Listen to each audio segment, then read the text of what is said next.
how to remove all headers and footers in Microsoft Word. So removing headers and footers in Microsoft Word is very easy and simple. So here, as you can see, I'm on Microsoft Word. What you have to do is just basically press on insert first, right over here, this option.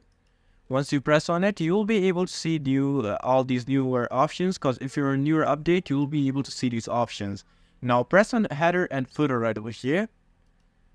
Once you press on it, here as you can see, you get to customize right over here, but you will be able to see the option of remove headers and remove footers. If you press on remove headers, just press on remove all, and that's it. Here as you can see, and I still have my footer, so I'm just gonna go right over there and then press this. Now remove footers and then remove all. So here as you can see, I removed both of them, and just like that. So yeah, this is actually it on how you can remove headers and footers in your Microsoft Word. So I hope this video helped you out. Please consider leaving a like and subscribe to the channel, and that's it. Goodbye.